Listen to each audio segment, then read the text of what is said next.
Est-ce que vous connaissez cet état d'émulation foudroyant parce que vous venez subitement d'avoir une idée excellente que vous avez envie de mettre en branle et du coup vous mobilisez tout le monde autour de vous et tous les moyens possibles pour réaliser cette idée créative là tout de suite maintenant et que vous la laissez moisir gentiment pendant 4 mois dans un coin avant de la ressortir comme si de rien n'était? Bah avec cette vidéo, on est en plein dedans.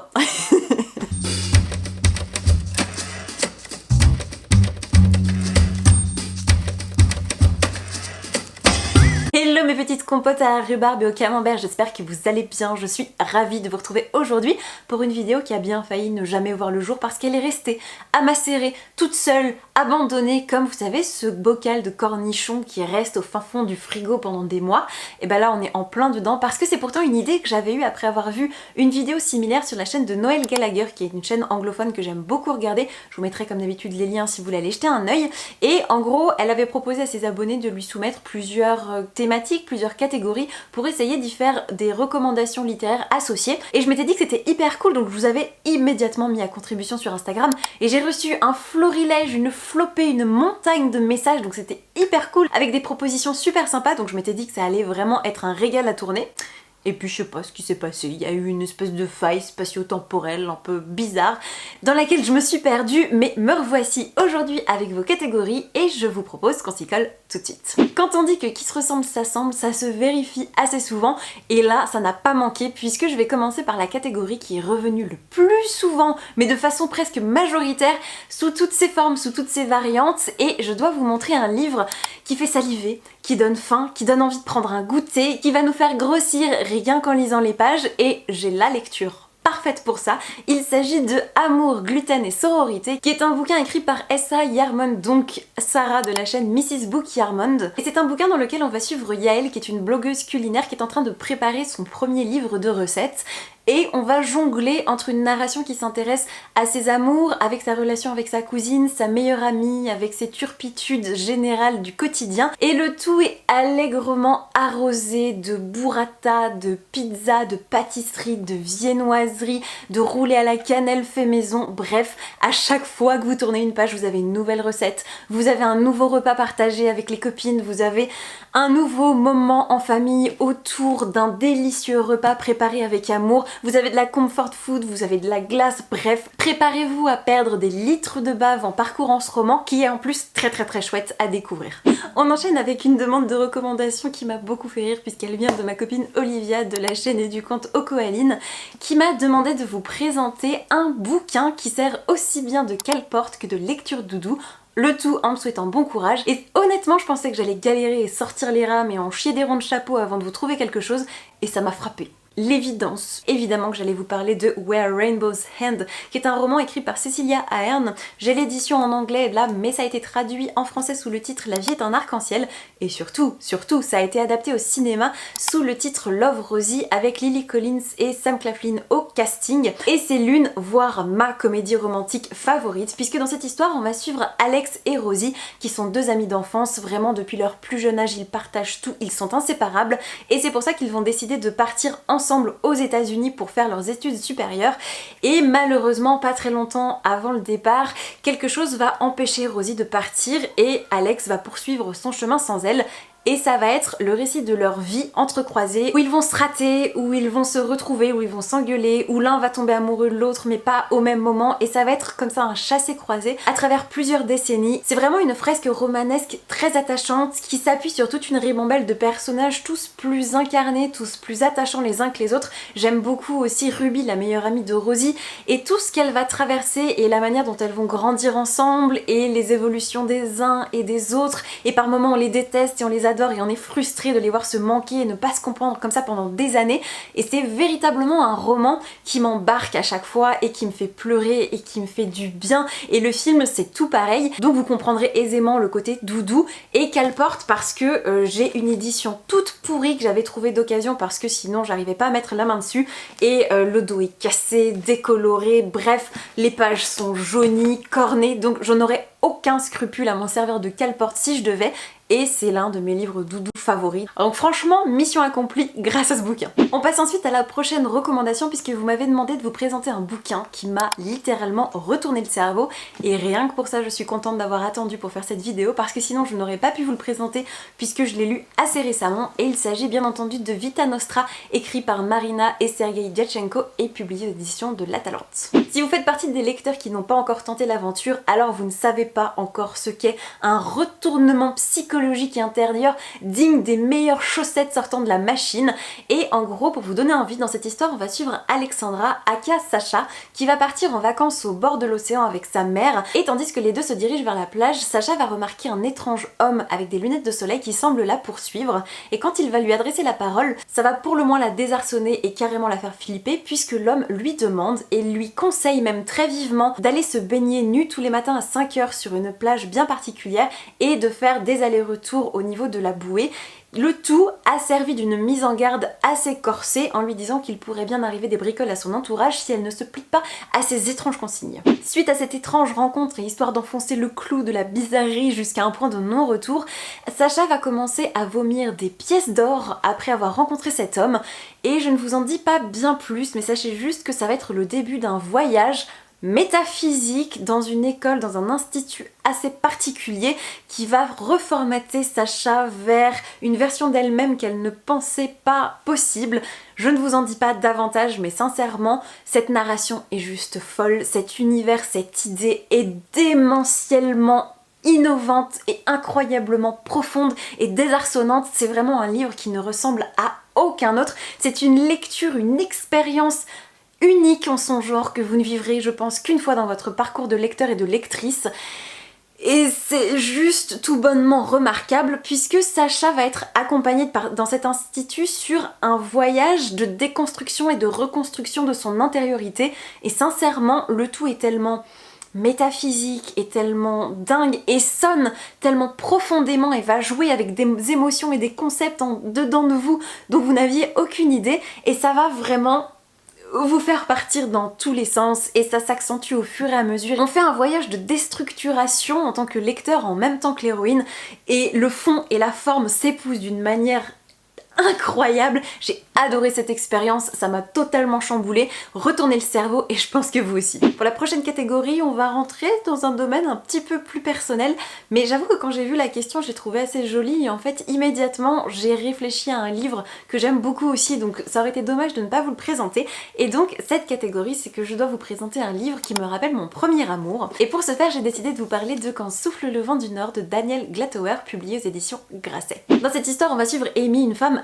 légèrement remontée qui va envoyer un mail bien salé à un opérateur ou à un service client pour faire je ne sais plus quelle réclamation, et cette mail va arriver par erreur dans la boîte de Léo, un homme qui va très charitablement lui signaler son erreur, et les choses auraient pu s'arrêter là si ce n'est qu'entre les deux va commencer à se nouer une relation épistolaire, et petit à petit ça va mener à des confidences, à une relation qui se tisse comme ça par écran interposé. C'est une lecture qui m'a énormément plu, énormément touchée, parce que Daniel Glatauer a une plume très tendre, très douce, qui enveloppe, qui embarque et qui est léger, comme son titre le laisse supposer. Et si j'ai choisi de vous parler de ce roman, c'est parce que mon premier amour et moi on s'est rencontrés par erreur d'adresse mail sur MSN à l'époque, et du coup on avait commencé à discuter très rapidement. Il s'était rendu compte que j'étais pas du tout la personne qu'il espérait contacter, et les choses auraient pu en rester là jusqu'à ce qu'un beau jour je mette quelque chose sur mon pseudo MSN à propos d'un film que j'avais vu, et qu'il vienne me reparler comme ça, et que petit à petit on apprenne à se connaître et qu'on décide de se voir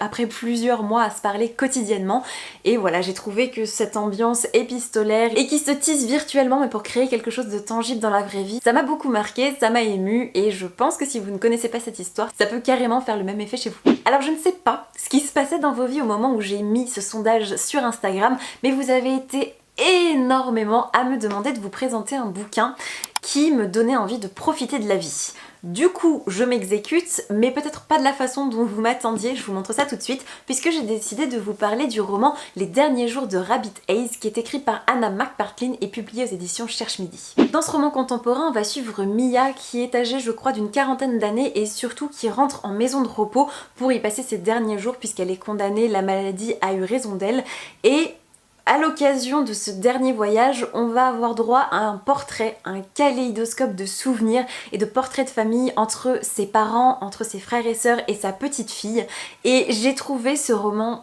à la fois terriblement lumineux et dévastateur parce que c'est un roman qui a le goût de la fin, qui est empreint de cette échéance funeste puisqu'on sait exactement où est-ce qu'on va, mais on peut pas s'empêcher d'être embarqué par ce flot d'émotions, par ces flots de souvenirs, par cette furieuse envie de vivre et par ce tourbillon. J'ai adoré ce roman qui m'a énormément touchée, émue et donné envie de croquer la vie à pleines dents parce que malheureusement ce qui arrive à Mia est tragique mais ça peut frapper n'importe qui, n'importe quand, n'importe quel moment, que ce soit vous, vos proches, et du coup ça donne vraiment envie de profiter de chaque instant qui nous est donné pour dire aux gens qu'on les aime, pour profiter vraiment à fond de la vie de chaque journée. Et même si ça paraît bateau dit comme ça, c'est vraiment ce que m'a insufflé ce roman. Donc si jamais vous étiez en quête de quelque chose qui va vous bouleverser, vous embarquer et vous donner envie de profiter, je pense que vous tenez quelque chose. Un petit peu dans la même mouvance, et du coup je m'interroge sérieusement sur l'état de votre morale quand j'avais posté ce sondage. Vous avez été nombreux à me réclamer que je vous parle d'un roman qui m'avait fait pleurer, et c'est tout naturellement que j'ai sorti de ma bibliothèque Vigile de Ayane Zetoun, qui est publié aux éditions du Tripode et qui est un témoignage de la part de l'autrice qui va nous raconter cette nuit horrible durant laquelle, dans son sommeil, elle va capter des bruits un petit peu étranges et alarmants et qu'elle va être extirpée comme ça de sa torpeur brutalement parce qu'elle se rend compte que son compagnon juste à côté d'elle est en train de suffoquer à la suite d'une crise cardiaque. Et là son monde va s'effondrer et ça va être le récit de cette nuit et surtout de tout ce que ça va bouleverser dans sa vie de couple et de à quel point ça va remettre les pendules à l'heure sur la façon dont on tient pour acquis la personne qui partage notre vie, notre quotidien qu'on voit tous les jours, et on est persuadé qu'il ou elle sera toujours là parce qu'on est amoureux, parce que c'est ce qu'on fait depuis des années. Et ce livre est bien là pour nous rappeler que ce soit la maladie, que ce soit l'usure, que ce soit la séparation, il y a tellement de raisons pour un couple d'éclater et que si on aime ce qu'on a, eh bien il faut l'entretenir et il ne faut pas se reposer sur ses lauriers, il faut profiter encore une fois et savourer chaque instant. Et c'est un livre qui est tendu, qui est déchirant, avec une écriture qui vous happe, qui vous saisit à la gorge, et je me souviens que je l'avais entamé directement après l'avoir acheté et j'avais pleuré à chaudes larmes dès les premières pages. Et dans le métro, j'en avais rien à faire que les gens me regardent bizarrement, j'étais juste embarquée et j'étais saisie à la gorge et j'étais prisonnière de ce tourbillon d'émotions. Donc vraiment petit par la taille mais géant par ce flot ininterrompu de sensations et d'émotions et de réflexions. Donc gros roman que je peux vous conseiller. Autre catégorie à être revenue en masse dans vos messages, c'est celle du voyage, de l'ailleurs, de l'évasion, de l'envie de prendre le large, de frais. Et ça m'a fait sourire puisque l'une d'entre vous a été hyper spécifique dans sa demande puisqu'elle voulait que je lui parle d'un bouquin qui lui rappellerait l'Italie puisque visiblement elle était en manque. Et là vous me voyez venir avec mes gros sabots puisque qui dit voyage, évasion, ailleurs et Italie dit Arias the Masterpiece de Kozue Amano, publié aux éditions Kiyun. Bien sûr. Que celui ou celle qui est vraiment étonné par cette recommandation se dénonce. Si vous êtes passé entre les gouttes de mon matraquage permanent sur les réseaux sociaux à propos de cette série, je suis à la fois épatée parce que bravo, c'est un véritable exploit, je suis à la fois triste pour vous parce que vous ne connaissez pas encore cette série, mais ravie parce que vous allez pouvoir vous rattraper dans la mesure où c'est une série de 7 mangas qui sont tous disponibles, donc vous n'avez aucune frayeur à vous faire quant à la disponibilité et au temps d'attente. Vous pouvez vous faire un marathon si ça vous chante. Et dans cette histoire, on va suivre Akari qui est une jeune terrienne qui va s'envoler pour Mars, puisque Mars a été terraformé sur le principe de la Terre pour ressembler vraiment à notre planète, sauf qu'il y a eu un petit couac, un petit truc qui a pas bien fonctionné parce que du coup l'intégralité de la planète est recouverte d'eau, mais c'est pas grave, on s'est arrangé autrement. Et donc notre héroïne va s'envoler précisément à Néo-Venise, qui a été construite sur le modèle de Venise sur notre bonne vieille Terre, et elle y va pour une raison toute particulière, c'est qu'elle va entreprendre son apprentissage pour devenir gondolière. Et c'est un récit tranche de vie dans lequel on va suivre cette jeune femme dans son apprentissage et on va la voir donc apprendre à conduire une gondole et on va la suivre dans ses relations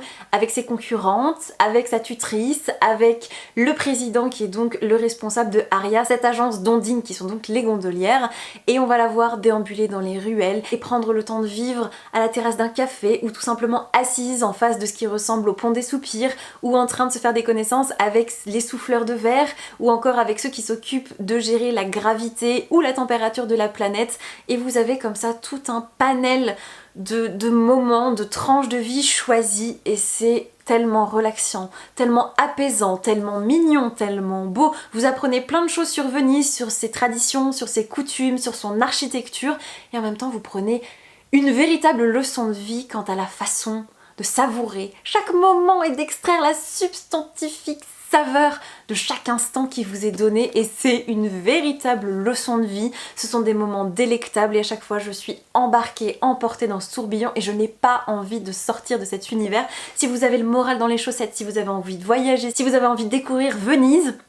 faites-le. Aria the Masterpiece, c'est mon manga préféré de tous les temps, c'est officiel. Alors lisez-le si ce n'est pas déjà fait. Vraiment, lisez-le, faites-vous ce plaisir, faites-vous ce cadeau, découvrez Aria the Masterpiece. Prochaine catégorie, je vous offre un tour gratuit de montagne russe émotionnelle. Allez hop, c'est cadeau, c'est pour moi, puisqu'on va enchaîner avec toutes vos recommandations, qui étaient un peu bizarres, puisque vous m'avez demandé un livre qui me donne envie d'arracher les cheveux de mon mari, les poils de mon chat, tellement j'étais en colère, ou alors qui m'a dégoûté, ou qui m'a fait perdre foi en l'humanité, qui m'a foutu les jetons, bref, qui m'a mis dans tous mes états. Vous avez toutes les variantes possibles et imaginables, mais j'ai décidé de les condenser en un seul bouquin qui m'a légèrement traumatisée, qui m'a en tout cas beaucoup dégoûtée et énormément impactée. Il s'agit de Cadavrexki, écrit par Augustina Basterica et publié aux éditions Flammarion. Ça fonctionne aussi pour toutes celles et ceux qui me demandaient quel livre me donnait envie d'aller m'enfermer dans un bunker parce que j'avais peur pour l'avenir de l'humanité. Oui, ça fonctionne à merveille même.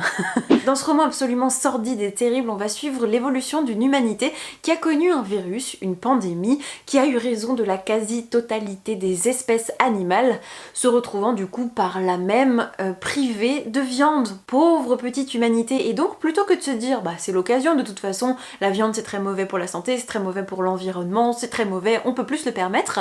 bah non, de toute façon il n'y a plus rien à bouffer, mais on va s'adapter et on va créer une race humaine inférieure pour pouvoir s'en servir de tête de bétail. Parce que sinon c'est pas drôle, pourquoi apprendre de ses erreurs et pourquoi ne pas continuer dans le glauque et poursuivre carrément jusqu'au bout du concept et plonger tête la première dans le cannibalisme. Bah oui, c'est charmant. Vous l'aurez donc compris, l'autrice a imaginé un monde dans lequel certains humains sont appelés des têtes et sont élevés dans des fermes et abattus exactement comme peuvent être les vaches, les cochons ou tous les autres animaux d'élevage. Et c'est absolument horrible puisque non content d'être arrivée quand même à nous parler d'une société cannibaliste qui a accepté puisque elle a marketé cette nouvelle viande comme quelque chose de totalement désincarné du principe même d'humanité. Et c'est assez intéressant parce que du coup ça questionne aussi la façon dont on a privé les animaux d'élevage de leur statut d'animaux pour les différencier en fait des animaux de compagnie. Je sais pas si c'est très clair, mais en gros en expliquant qu'on ne les appelle pas des animaux mais des têtes, qu'on ne mentionne pas forcément quelle partie de viande correspond à quoi, c'est-à-dire plutôt d'appeler ça du fessier, on va appeler ça du jambon, enfin vous voyez en fait c'est tout un jeu sur le langage et sur les concepts pour rendre acceptable une pratique qui en l'état ne l'est pas. Et donc c'était déjà passionnant comme réflexion, mais en plus l'autrice nous dresse un panel, vraiment un panorama de la chaîne entière de la viande depuis le point A jusqu'à notre assiette. Et c'est terrible et c'est d'autant plus marquant que là c'est présenté avec des humains et que ça ne pose de problème à personne. Et vous pouvez aussi adopter une tête pour l'avoir chez vous, comme certaines personnes ont un cochon domestique qu'ils engraissent pour le bouffer à Noël. Bah là vous pouvez faire la même chose avec un humain que vous mettez dans votre grange, qui sera à poil, que vous tenez en laisse, et c'est juste immonde. C'est un récit horrible, servi par une plume chirurgicale qui va peut-être pas assez loin dans la narration puisque le tout repose un petit peu trop sur son concept qui est glaçant, qui est marquant, mais le livre fondamentalement n'est pas révolutionnaire parce qu'il n'y a pas une intrigue qui va vous tenir en haleine jusqu'au bout, mais j'ai trouvé en tout cas cette idée assez folle, très frappante. Je ne suis pas prête de l'avoir oubliée, comme vous pouvez constater, ça reste assez frais dans mon esprit, pourtant ça fait quelques années que je l'ai lu. Je vous en avais d'ailleurs parlé dans un update lecture, donc j'essaierai de vous le retrouver si jamais vous voulez mon avis un petit peu plus à chaud. Mais oui, en termes de lecture qui donne envie de tout casser, qui donne envie de se réfugier et qui fait perdre toute bonne foi en eau semblable, là je crois qu'on on peut difficilement faire mieux. Et histoire que vous n'ayez pas envie de rendre le dernier repas que vous avez ingéré tout de suite après cette vidéo, je vais enchaîner avec quelques recommandations de bouquins qui m'ont fait rire parce que vous m'en avez beaucoup demandé. Et comme c'est une question qui revient quand même hyper régulièrement sur les réseaux en commentaire, je me dis que je vais peut-être en faire une vidéo dédiée, mais là comme ça à chaud, je vous recommande, comme à chaque fois que vous me posez la question, Adulthood is a Myth de Sarah Andersen, qui a été traduit en français chez Delcourt. C'est vraiment hilarant, ce sont des strips qu'elle publie à la base sur Instagram qui parlent de la vie d'une trentenaire contemporaine dans toutes ses contradictions, dans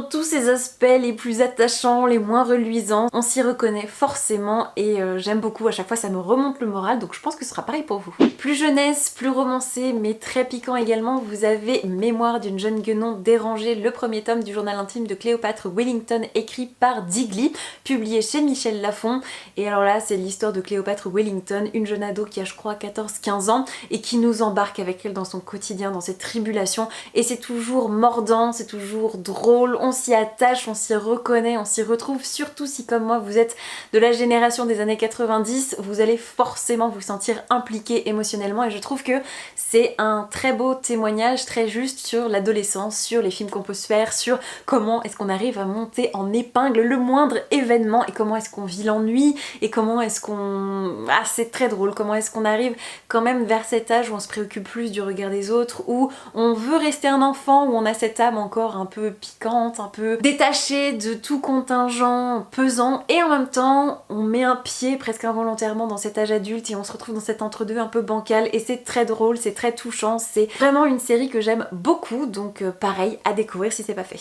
Et puis pêle-mêle, je peux vous reciter Ma mère, le crabe et moi de Anne Persin, ou encore Félicratie, ou bien entendu Falalalala de Émilie Chasserand. Bref, vous avez plein